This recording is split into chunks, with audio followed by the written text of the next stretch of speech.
my name is Sonia and welcome to today's lesson. So what are we going to do today? Well, I thought of doing something interesting and simple, alright? So we are going to talk about interesting everyday phrases. When I say everyday, I mean to say phrases that you can use in your day-to-day conversation, with your friends, people who you are familiar with, etc. So I have about 7 phrases for you, and trust me, these are extremely simple, so I'm sure you'll be able to grasp them really soon. The very first one is just one word. It says broke. So what's broke? Okay, if someone comes up to you and tells you, I'm broke. Okay, like a long time ago when someone walked up to me and said, I'm broke, and I asked them, what happened? Is it your arm? Is it your leg? Were you in an accident? Because some time ago, as per my understanding, I only knew broke as the past tense of break. I didn't know what it could also mean otherwise. So broke actually means to have no money, okay? That's another meaning of the word broke. So when you have no money or you have very little money and you can't manage your day-to-day expenses, you're really struggling. That's when you can use this word broke. So maybe in a sentence you could say something like, I'm broke and hence I need to borrow some money from my dad. Let me write that down for you. I'm broke, so I need to borrow some money.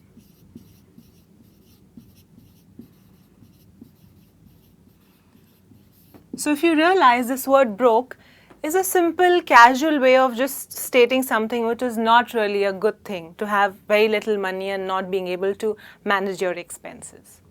But you can use it. The next one is to drop someone a line. To drop someone a line, what does it mean? It means to send someone a quick message, alright, or maybe an email. So say for example, if you have a friend who travels a lot for work purposes possibly, and you're not really sure when they are in town and when they are out of town, but you want to keep in touch with this friend of yours. So in a situation like this, you could make a sentence like, hey, you know what, please drop me a line the next time you're in town so we can catch up. So to drop someone a line means to send a message or maybe an email to someone. That's what it means when it says drop someone a line, means just a quick short message or an email. The next one is to know something like the back of your hand. Now this is a very lengthy phrase firstly, but it's really useful and extremely simple. To know something like the back of your hand. Of course, you are always going to be familiar with your hand. I mean, this is your hand, right? You're familiar with it. So when you use it in a phrase like this, you try to say, or you mean to say, that you know something extremely well, okay? So, for instance, if you have a friend who's traveling to your city and you want to show off and say, well, I know everything about my city and I can take you around, I can show you around, and you want to put that across in a very nice, casual way. So what you could say is, hey, you know what, let me be your guide for the city because I know my city like the back of my hand. So here you're trying to tell your friend that you know your city or you know certain places extremely well. You are very familiar with them, okay? So it means to say, to know something extremely well.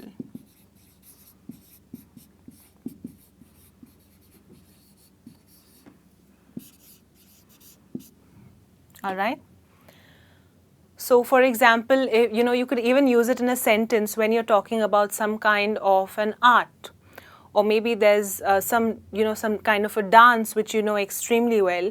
You could say something like, I know this art or I know this particular dance like the back of my hand. I'm extremely good at it. I'm extremely familiar with it. The next example here, okay, is very interesting. It says, to bite off more than one can chew.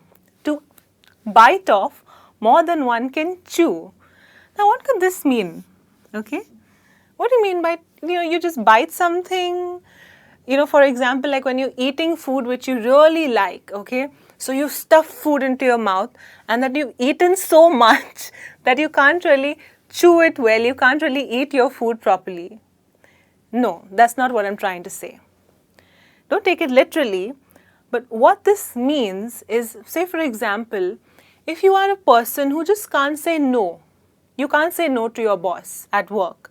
So whatever work he gives you, you just say, yes, I'll do it, I will do it, I will definitely do this for you.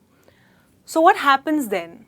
You've taken up too many responsibilities, too many things to do, and you simply can't manage them. You don't have the time. You're spending too much time at work, and maybe you're not giving the desired results. So what has happened? You've taken up too many responsibilities, you can't manage them. So you've bitten off, you've eaten more than you can chew. That's what it means, to bite off more than you can chew. Okay, so maybe in a sentence you could say something like, this person John, he just can't say no to his boss, and I feel that he has bitten off more than he can chew this time. Okay, so what this really means is, I'll write the meaning for you, is that to take up more work or responsibilities than you can actually manage.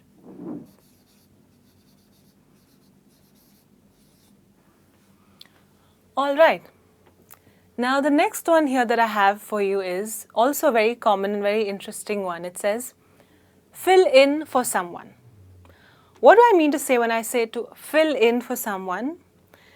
This is a phrase that you will use when you want to say that you are doing someone's work when they are away. Okay, let me write that down for you. To do someone's work when they are away.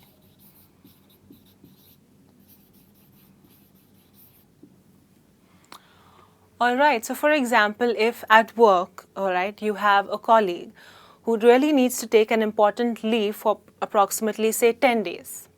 And you have your existing work to do, but this colleague has asked you to do their work while, they are on a holiday or while they are on leave. So what are you doing? You're going to do that person's work when they are away or when they are not going to be available at work. So basically, you're filling in for someone. Alright, that's what it actually means. The next example that I have for you is, in ages.